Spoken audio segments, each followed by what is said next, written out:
here's our panel today. I'm very excited and lucky to have Cassandra Cisneros, the graphic and new media manager at the San Antonio Museum of Art. Stephen Ross and Molly Kaiser, is that correct? Kaiser, who is the curator of education and a gallery teacher at the National Sculpture Center. And Shelley Cook, marketing and community associate from the Southwest School of Art. So we have this wonderful panel of participants who all receive mini grants. They're all in process right now at their different institutions. So we're at different stages of development and engagement in these projects. But I really wanted to engage them at this stage to see where they're headed, what they're doing, and what their plans are. So if you guys could each take turns introducing yourself and your project. Is that a word? I'm Stephen Ross from the National Sculpture Center. And our project is kind of, it's a rethinking of who we are as educators at the National. So the first thing I'll say is we are actually not working on an app right now. We are working on three big things though. One is that our docent program, the way it's existed for the past 7 years, really isn't working for us anymore. And that's really more of a traditional docent program. We have 40 volunteers. And to be honest with you, we're having trouble filling those tours. So we're thinking of going towards a gallery teacher program. And Molly is here because she is the first person, the pilot of that program. So eventually we hope to have about 5 gallery teachers. At the same time, we're working on a new website. I've said that 3 times at 3 different NMC conferences. We've been working on a new website, but now we really are. I've met with at least 3 web firms, so I can tell you we're working on a new website. So one of the things we're talking about with that project is trying to understand digitally who we are and telling that story. And then lastly, of course, we're trying to use technology in the galleries. So that's something that we're doing with iPads, and I think that's something that Molly can talk about more about our project. And the way, I think maybe not area of expertise, but certainly the experience I'm bringing to the National is teaching with works of art. And when Stephen told me that we had the opportunity to incorporate iPads, that was a new thing for me. So in sitting down and talking about how do we want to use this new technology to enhance our teaching, we really divided this into 3 different categories. The first being the logistics of it, how to deal with, had never used an iPad before. Certainly I had not used something like that in teaching and carrying around valuable equipment with me, and while I'm wrangling 17 first graders is something that I have had to work through. The second part of it is the content and really making a decision about which of our works of art at the National Sculpture Center have the richest video and photo content for them that would really be appropriate for enhancing those works of art for the visitors. And then the third component that we've been working through is how does the iPad content enhance the work that we're doing, connecting visitors with works of art. And in Scott's great presentation yesterday, what stuck with me was the idea of it using the iPad judiciously and using it to enhance that connection between the visitor and the work of art, not getting in the middle, not being intrusive or disruptive, but really not letting it take over, but creating an experience that visitors could not have otherwise on a traditional tour without an iPad. So that's what we've been up to. Is it working? Yeah, let's try. At the Southwest School of Art, the mini grant project that we're working on is actually an extension of the 2010 mini grant that we did with NMC. In 2010, we did a pilot of the Visiting Artist Journal, which, if you don't know anything about Southwest School of Art, we have an active visiting artist program, and typically a visiting artist will come in, teach students for a weekend, maybe give an artist talk, it might be with an exhibition, and then they leave and they take all of that with them. So our project was to capture that content, and we found that one of the best ways and the most effective uses of our time was podcasting. So being one of the more technically savvy people at the school, I'm constantly called in to do these things, and there has to be a better way. So we looked at the iPad and saw an opportunity to create a mobile podcasting studio with an iPad. What we actually applied for was an equipment grant. We just got the iPad Monday, so it's perfect timing. But connecting enabling an iPad to use a USB port and then connecting a microphone to it, or else a jack that connects a typical audio system that feeds those audio, or from the microphone that's typically used in an artist talk into the iPad, so that any staff member can take this iPad to an artist talk, record it, and then have it, and we can just put it up on iTunes. And hopefully, at one point, we have enough to transition it to iTunes U. So that's our biggest thing. And the nice thing about the iPad, why we went that way, is because it is such a low barrier to entry with people who may or may not be comfortable with technology. It's pretty quick to figure out and get to use. We actually asked for and got GarageBand on. That was I kind of was gnawing on my fingers for a while. Not sure if they would release GarageBand for iPad when I wrote this grant, but they did. And so the staff will now be able to use that to record high quality audio to put up online. So. I'm Cassandra Cisneros, and I'm from the San Antonio Museum of Art. Nicole McLeod and I are here to discuss how we've integrated iPads into our Family Day programs. We thought that the iPad would be perfect to help kids further their experiences with our diverse collection. We have collections of Asian art, Latin American art, contemporary, and Western antiquities. And our Family Days are once a month, every first Sunday of the month, and we explore a different theme each Sunday. And in the past, before we got these iPads, those activities would revolve around developing a kid's sense of aesthetics through the collection, through these physical art materials. So really, ever since the first generation came out of the iPad, we've been wanting to figure out how we can integrate that into some program at SAMA. So we thought that because our diverse collection tends to reflect the diverse population, the diverse visitors that we get through the museum, we thought that we could definitely bring about a new experience for everyone. I have some 3 points and 3 goals written down here that we have in mind to accomplish with the iPad. The first is it gives us, the museum, a point of entry into the age of social technology for a reasonable price and manageable maintenance requirements. Because we are short staff, we're short on staff. The manageability part on the maintenance was a big plus for us. Give visitors of all ages yet contrasting technology experience and vocabulary, a technologically friendly museum experience, and give kids and parents a sensitivity for aesthetics in the works of art they encounter, and for the design of technology.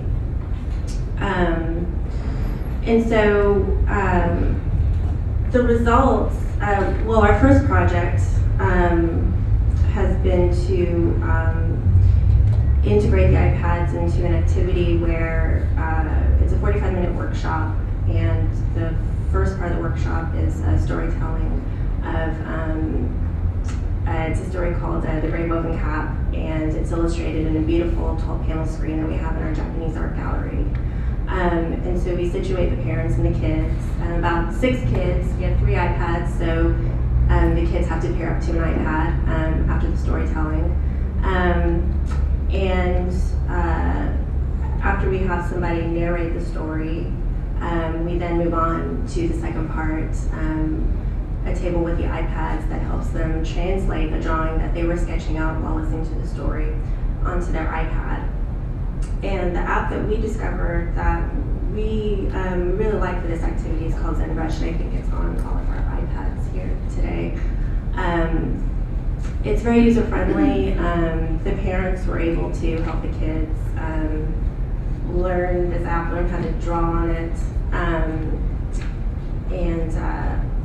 We took some surveys at the end of the workshop, and all of them were pretty positive.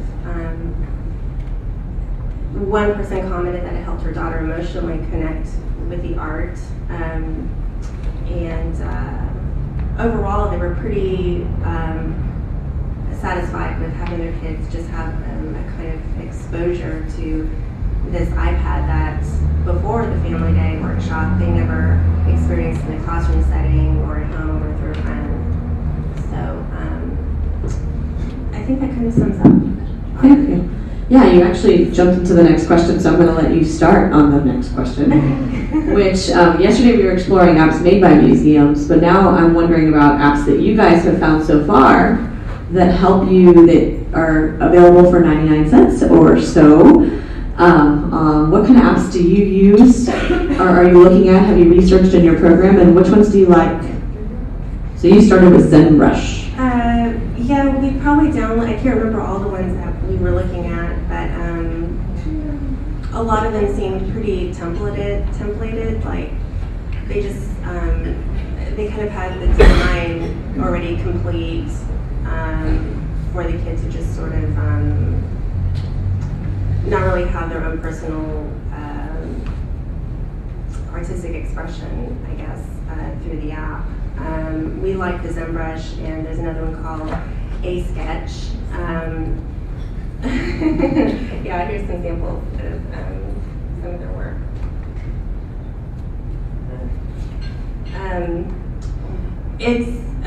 There's not very much visual clutter on the screen, and it's pretty open-ended. So really, they just jump in there and start using the touch screen, and with their finger, they just create these really wonderful images. So those are the two that we kind of narrowed down. I can't remember the other ones that we looked at, but a lot of them had sort of distracting features about them. They had like music integrated into them, and they were kind of noisy in a way. So that, which is another reason why we also like ZenBrush and A Sketch, because it seemed to mimic the writing pad, the drawing pad. It was just very minimal. So. I also should mention that Cassandra and her team are blogging about this experience through the MIDEA blog. Yeah. So follow her there. Just a quick question. How old were the kids? Between 6 and 7. Between 6 and 7. For us, a lot of it revolves around more expensive hardware, but I do know of a couple apps. You did mention GarageBand, that's $5, so I'll keep that out of my list. However, if you're looking to do podcasting, $5 is. Yeah, I mean, it's still, it's not 20, but for apps, it's versus free. There are two that I would recommend. One is Bluefire. It's an app that's free, and it was made by the same manufacturer of the microphone, the Yeti microphone, Blue microphones. Also, iTalk is another one that creates some very good audio, and both are free. iTalk requires that you be on the same Wi-Fi network as the laptop that you're downloading it to, so that it downloads over Wi-Fi. But I believe the Blue microphone doesn't, so or the Blue Fire app doesn't. Also, a shameless plug. My coworkers will cringe, but I always tell people to download Evernote. It's become my second brain, and when you're working with teams, it's a very good way to share information across platforms and share notebooks or images, audio, storing audio in a cloud environment or on an external server.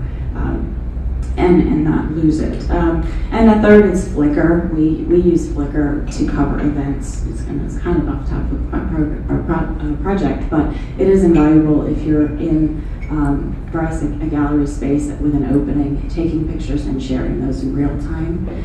Especially with the new iPad 2, you can actually share those and share video as well that way. So it's pretty useful. Well, I'll take this one for the Nasher. Quite frankly, we haven't used any apps, and I think that's okay. And I like Scott's point yesterday that the device itself has those apps that you need really to teach quite robustly. And so we decided when we received the iPads to use the device as it was created. So we rely heavily on obviously the video and the photo qualities of it, but we're also going to start using the video, the actual camera, because we have the iPad 2, the video camera to record some of the experiences in the galleries. But I will say this though, that one really important thing is that as an institution you have to decide whether you're going to hand an iPad to a student. And at the National, we decided not to. We only have 2 of them, and so the iPads, just as in with the docent tours that we saw yesterday, are mostly for the docents to teach with. So we're relying on and trying to understand how the actual machine works before we get into the app world. Just like Molly said, we're learning how to use it first. And just to speak a little bit to ways that we've been using the iPad that we couldn't otherwise. We currently have a special exhibition with works of art by 6 contemporary artists, and there's some wonderful compare and contrast moments with our collection. For example, we have great Alberto Giacometti sculptures on view right now. So we've been able to show images of Giacometti working and in his studio, which we could have printed them out and laminated them and had those to show, but it's very easy to have lots of images in one device. We also, 2 of the works of art that are on view are very teeny tiny Giacometti figurines that are really hard to see, with the naked eye. But we loaded a high-res photo of those figurines onto the iPad, and I have the students look at the works of art. We talk about what they can see, what's going on here, what they think these are, and then we're able to really zoom in and see details that we couldn't otherwise.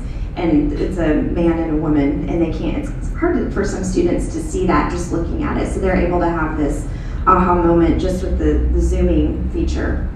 I've also used it to share short video clips of some of the contemporary artists talking about their work, which again, I could read a quote or let the students know this is what this artist has said about why he works in this way. But for them to get to see 30 seconds or a minute of an artist talking about his work introduces a new perspective in a way that I couldn't otherwise just with myself teaching or with other means. So that's the way that we've been using the kind of inherent capabilities of the iPad. I just thought of something, and this is something I learned from another iPad user at a local camp. But what they told me is that you can get any size iPad, even the lowest size, and store a ton of information on it as long as you're using a cloud storage solution. So Dropbox is another one if you're looking at apps that would be very good to have on an iPad. It's basically like a shared server, but off of your iPad, so that you're not filling up your iPad with all of this data. You can kind of capture it, move it to Dropbox, and then it goes away, but it's still available to you, and that way you have more space to work with, even if you have a more inexpensive iPad. I'm a Dropbox fanatic, so it's not just for the iPad. Okay, so you guys have very different projects, and that's part of the reason why we selected these 3. There's a very specific event-related one at the San Antonio Museum of Art. There's a whole podcasting studio in a box at the Southwest School, and then there's a gallery teaching pilot here. So very interesting to compare them all. Can you guys give me some examples of challenges you faced so far? I'm sure that at this point, since you're getting started, you might have experienced many, so share your favorites.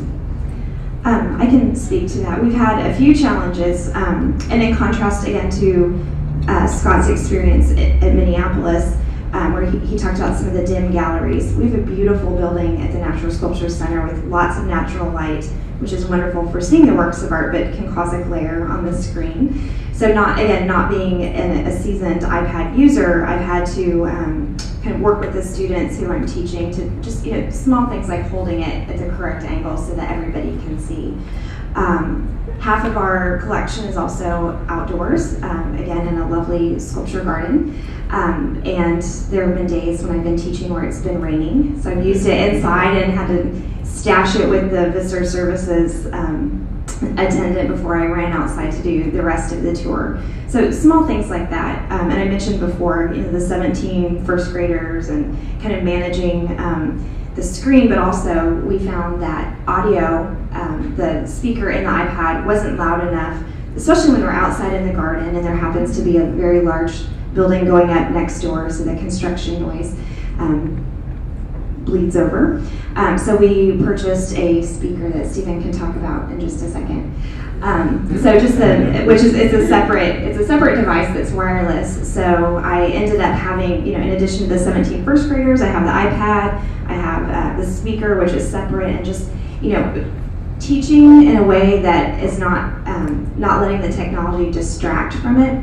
And we were talking about maybe a fancy fanny pack, or I think a vest would be great to have all the equipment.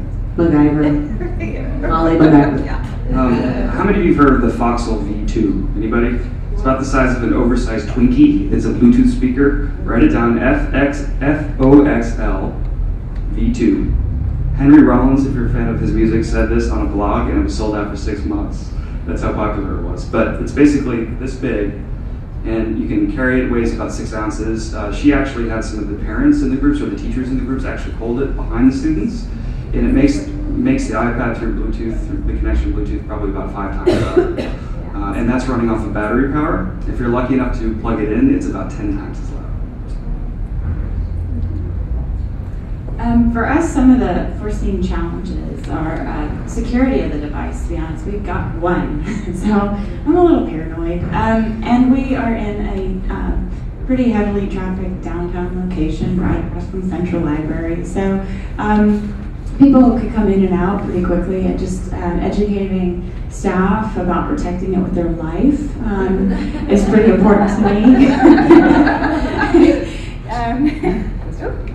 I lost voice power? Okay, good. And also quality of capture, so making sure that everything is consistent across the board and how things are being captured, that staff are really using all of the tools available to them, and not forgetting to plug in the microphone or to coordinate with people. So that's just going to be a training issue more than anything, and making sure the people that are heading somewhere realize that maybe it would be a good idea if they just took the iPad with them and captured it while they were there. Because we do have a lot of events that different staff go to, but not every staff goes to every single thing.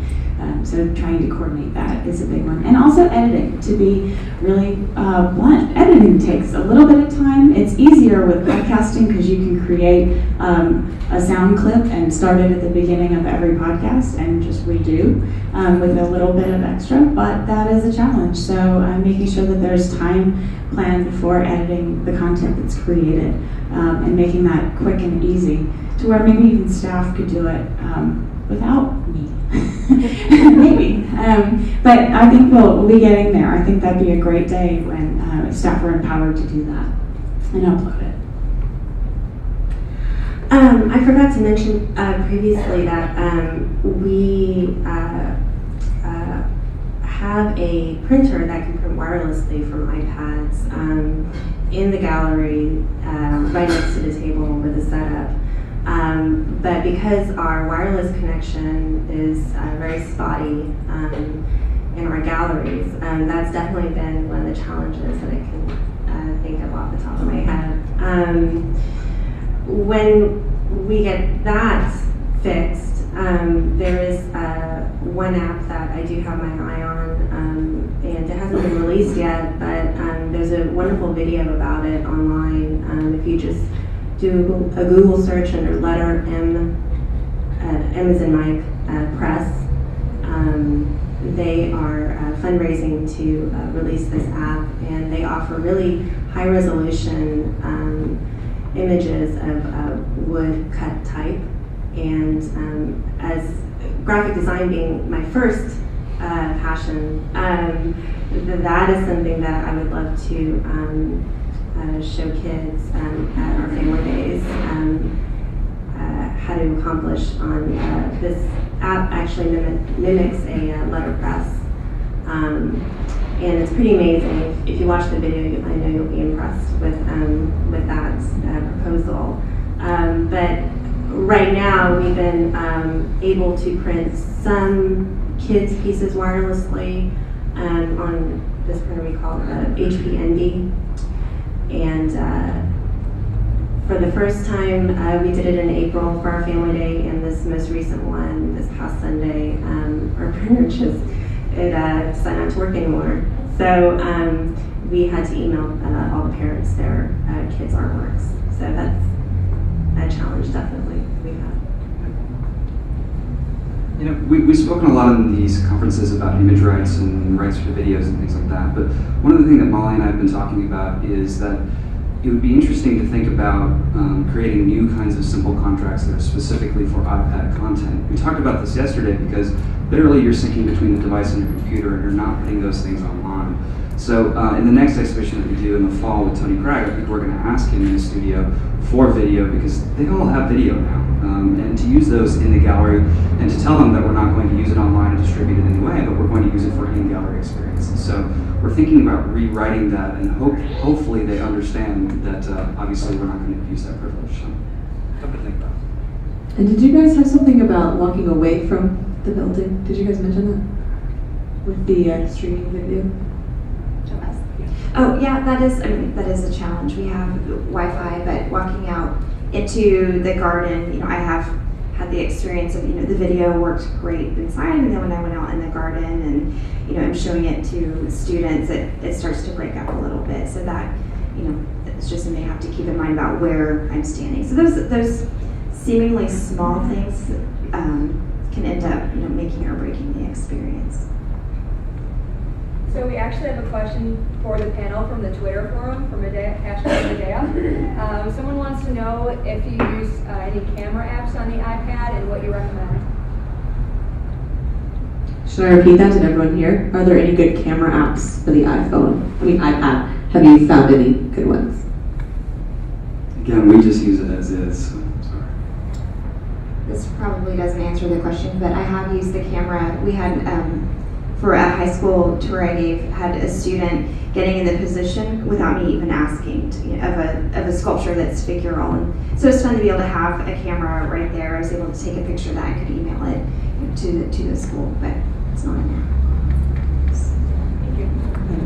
I got about 50 of them. Larry's got a lot of camera apps. One of my favorite is iTime-lapse, which allows you to make time-lapse movies off your iPad. It's free. iTime-lapse, in case you can't hear. Photo Genie is like Photoshop for iPad. Photo Genie. And then one of my favorites is called Photo Booth. Oh yeah. Photo Booth is just fun. Photo booth fun. Great. Photo booth, we actually hope to use soon because we, at our family days, distribute these passports that we designed. Has a really cool octavo, interesting kind of fold. And we have a sticker that the kids can get the passport stamped with every time they attend a family day. So if they collect all 12, then they feel accomplished. But so yeah, we've been interested in using photo booths and put their photo on their passport properly. Love that idea. Great idea. Rachel, Yes, ma'am. I don't have one that exists yet, but I have one that an undergraduate invented for a paper at the end of last semester. And at the Play Museum of Art, he went through and he looked for all the objects that were on the walls that were originally supposed to be on the floor. And he visualized an iPhone app that when you found one of those, if you turned your iPad to the floor, you would see what it looked like on the floor, and there would also be some clue sitting on the floor that would lead you to the next object in the gallery that was on them. Awesome. The wall that should be on the floor. So somebody build that with you. Yeah. Get that guy going. Get him some money. Okay, so let's talk a little about the future. How do you guys plan to measure the success of each of your projects? Shelley, do you want to start? Sure. For us, since it is an equipment craft, we don't have a start-stop time. So for me, success really is if I get 2 staff members even consistently capturing video or audio of the artist talks primarily would be great if they were even gathering that for right now. And ultimately capturing enough, like I said, iTunes U is a big carrot for me. I would love to get us up there, especially since we are transitioning to a college environment. So gathering enough content to do that is a successful marker for us. And also that those pieces of content actually get loaded up to iTunes is also a big one for us, because that is, if they sit there, they're great, but they don't help anybody. So making sure that those get loaded. One idea that I was thinking of, and I asked our Apple Store, one of Apple Store reps who was kind of helping us out with pricing and various other questions. And they said that this wasn't possible, but I don't know, maybe somebody else has heard differently, that I think it'd be interesting to have some way to broadcast that these kids are using iPads up in the galleries in real time in our auditorium. Since we tend to use our auditorium really for our artist conversations and lectures, I think we've been able to use them to show films at some of the family days. But I thought maybe it'd be cool to have, as the kid is drawing in real time, that's being broadcasted up onto the screen. So if there's an activity going on in the auditorium that's not making use of the screen, then the kids and parents would be able to see what the kid is doing up in the second floor Japanese art gallery or whatever other gallery. And it kind of adds kind of an interesting performative element to it. But that's something that maybe I can ask the Apple Store rep if that's possible. You should be able to do that with the Apple TV thing I was talking about yesterday. Okay. It's exactly And what what it does. kind of costs are involved? $1.99. $199. Or is it 99? It's 99. It's not that expensive. So the price went down, I thought it was more. That was the old one. The refurbished one for 85 right now. Okay, but we're happy to hear that. Okay. Would that actually work from the app she's talking about? Where it all gets, It would it has to be depend- built into the app. So you're would using depend on as what a app it share. is, yes. Yeah. But I guess it could be a video of that being shown. So as far as the Nasher goes, the reason I started with the kind of new things that we're thinking of doing is that I think a measure of success would be that we actually have a gallery teacher program. All of those gallery teachers know how to use the iPads and are comfortable with that. Also, that all of this stuff, this digital kind of initiative stuff, has to do with the new website that we're creating. And then most importantly, all of the 4 educators, so 2 of them are here, 2 of them are not, are also on board with that as well. So that's a measure of success. And I think Molly can talk about how we're measuring that in the galleries. We've had one of the other staff members observe me teaching with the iPad so that she, while I'm wrangling the logistics, she can observe how the students are reacting and be more mindful of that. And she's talked with some of the students after the tours. So getting observations as well as input from the recipients of the technology. And also, really, I feel like this is such a rich resource for teaching. I feel like we're just at the beginning of what we've been able to do for capturing content that exists out there for the Nasher collection and making it available on the iPad. So building like a collection of these resources. And as Stephen mentioned, especially as we go forward with special exhibitions and planning and being able to work with our curator and really capturing that and enhancing, I feel like we have just barely scratched the surface of what's possible. Great. And so what are both short-term and long-term plans for what you're going to do with these iPads? Not just for what you're doing now, but maybe beyond. I'm sorry, I think I got my questions reversed. I was answering that question with the performance one, but I'll answer the previous one, the way capturing information, sorry.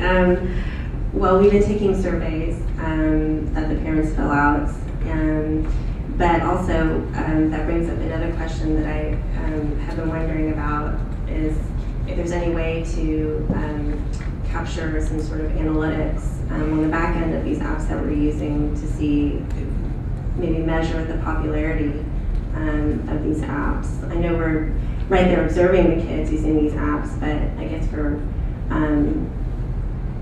future projects, if there's any way that we could do that, then that might be kind of interesting. But right now we're just doing surveys. Yes, short-term and long-term plans. Short-term to create a diabolical plot to put an iPad in every staff member's hands at least once. Just to get that experience in there, because they're changing the way that we do everything. But also, to just make sure that people can become comfortable with the technology in a way that's not threatening. And long term, I could see us expanding this if it's successful, so that we're capturing more content and kind of getting a better snapshot of what our organization is really doing on a day-to-day basis. A lot of times these opportunities come and go because they're limited to a specific department or a specific topic, and the people that are interested in that topic may or may not tell others about it. So in this way, we can actually see if we have somebody just stop into the studio, and they think, oh, I'll capture that and take it with me. So having that opportunity to grow would be great.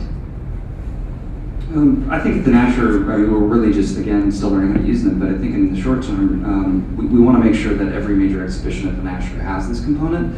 And I think what was great about what Scott did yesterday was show you that there's a workflow and there's a way to find some feedback from the people that you work with. So I think building an infrastructure of how that works at the Nasher is very important, and I think that's something that's really important for all of you who are thinking of doing this, that you just can't get the iPad and start doing it. I mean, if you do, it's going to be a miserable experience. So I think the workflow thing is very important. And long term, diabolical is a good word, but it's really funny to me when I go to the senior staff meetings at the Nasher, they're all sitting there with their iPhone 4s, but the idea of having technology in the gallery is something that the Nasher has never done. So it's kind of interesting. They all have iPads there at their desks too.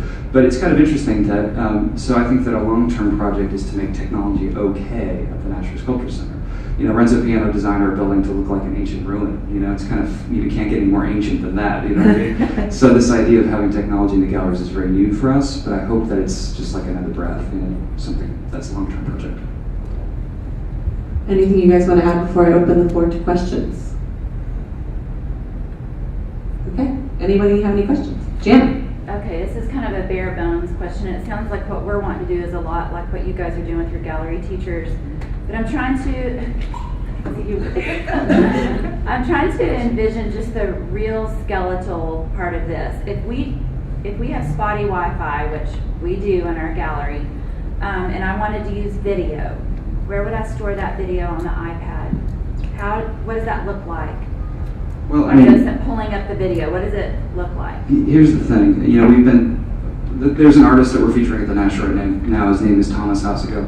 English artist, really great. He lives in Los Angeles, and there's a bunch of YouTube stuff. And so Molly's run into this situation where she can stand in certain places and have a wonderful experience, and that whole thing plays well. And then she'll go outside, or she'll go to a certain part of the building where there's a dead spot, and the tour is kind of ruined for that second. So it's kind of if you're relying on YouTube and Wi-Fi access, then it's a bit of a problem. But I think that's what I was talking about before, was that I know Tom, he's coming to speak in June, and I've actually asked the studio for those video clips that are online so I can use them. So if you're using them locally on the machine, the way the machine was, through the video capabilities, you're going to be a lot more successful. So you're storing them in that album? Right, yeah. So it's just as simple as syncing, the video. So, but it's really interesting. You have to know your building, and then Molly's literally going to every part of the building to check the Wi-Fi. You know what I mean? Yeah. Well, we're adding modems not modems. Excellent point. Thank you.